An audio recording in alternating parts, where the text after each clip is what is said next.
Hi, hey, hello everyone. So I am here to do a book wrap up. I hope everyone is staying safe and healthy and not going bored out of your minds. So I've read 9 books, which are mostly small, but I've read 9. And so starting off, I finished from February to March. I finished The Lightning Thief by Rick Riordan. It is the first book in the Percy Jackson series, and it. Sorry, guys, my alarm. It is the story of a boy named Percy Jackson. He is the son of a single mother. He's never met his father, and his mom's boyfriend basically is an abusive jerk. He's a good kid, but he often gets in trouble. He has dyslexia. He has a hard time in school. He's been, I think, kicked out, if I remember correctly, a couple times. Then one day he is attacked by this mythological creature on a field trip, and things happen, stuff happens to his mom, and he discovers that he is a half-blood or a demigod. One of the Olympian gods is actually his father.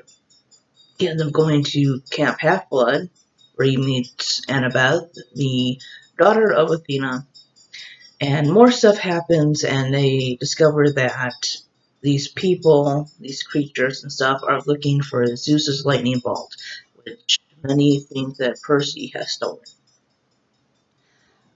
I really liked this book. It was fun. It talked about, real life issues, which is a thing that I love in books.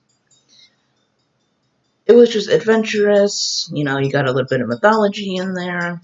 Even though it was toned down for children, it was still, I guess you would say, told correctly, just, again, toned down for kids because some mythology can be a little bit dark. I would say if you like middle grade, if you like adventure, if you like serious issues and dealing with stuff, I would really pick up this book. I am definitely going to be continuing on with this series. The next book are Goosebumps books. The Beast from the East, I read that on my Nook.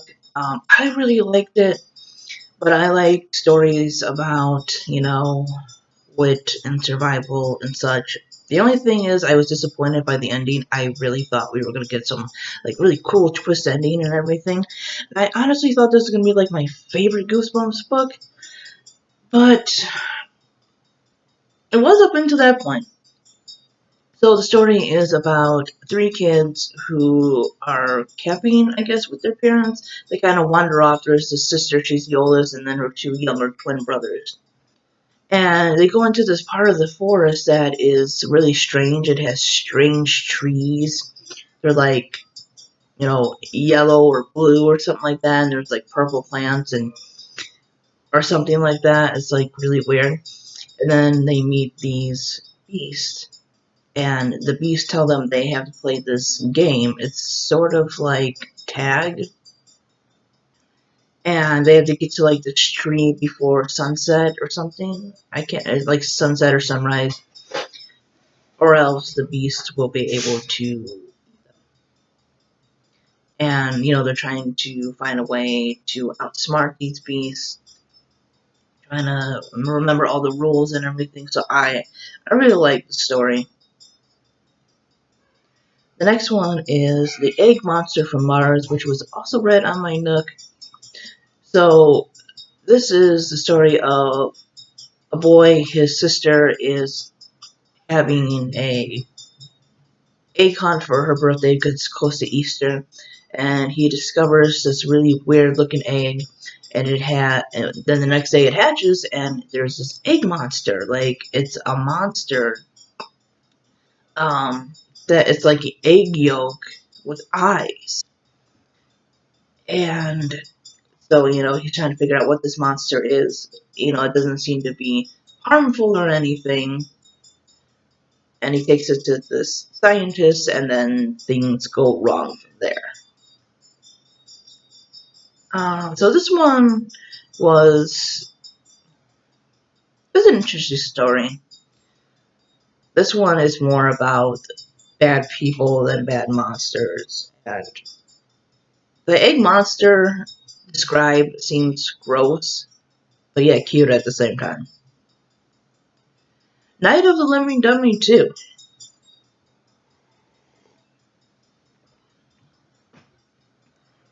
So I'm reading the Night of the Living Dummy series in Goosebumps now.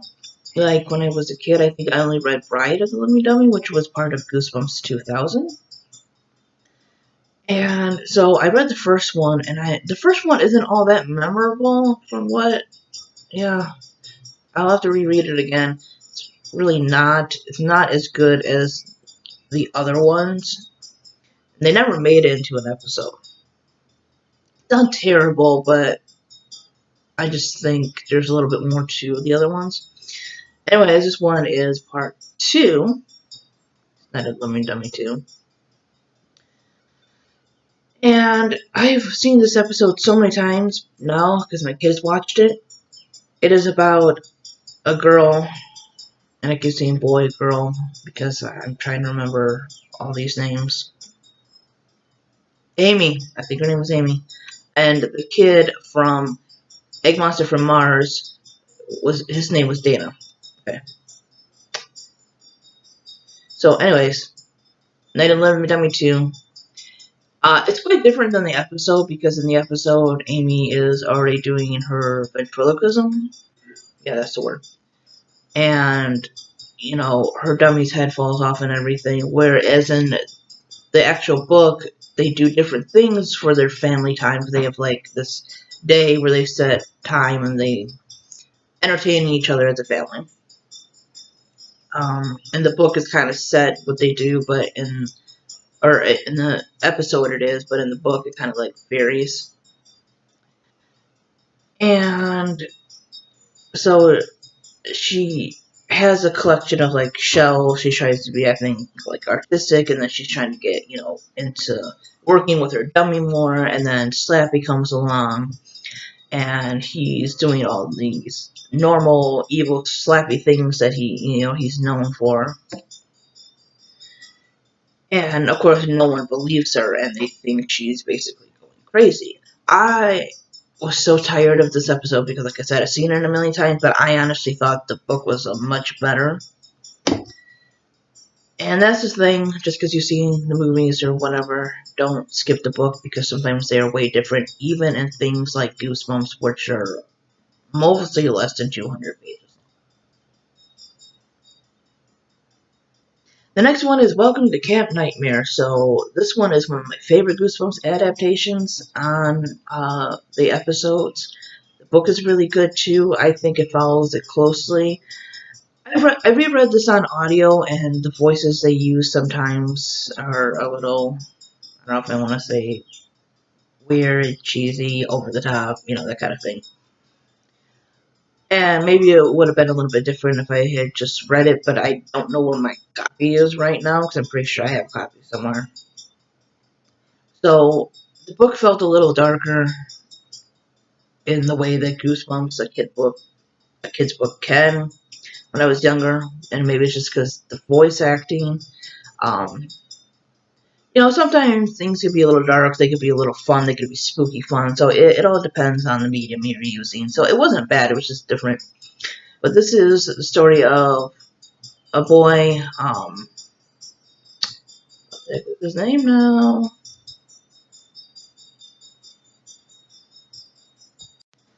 Billy. I believe his name is Billy. Billy is going to this camp, and there's a separate camp for boys, and there's one for girls. There's a camp for boys, a separate one for girls. And, at first they meet Uncle Al, who's like the camp counselor, and he seems a little out there, a little eccentric and everything, but whatever. It's camp, and then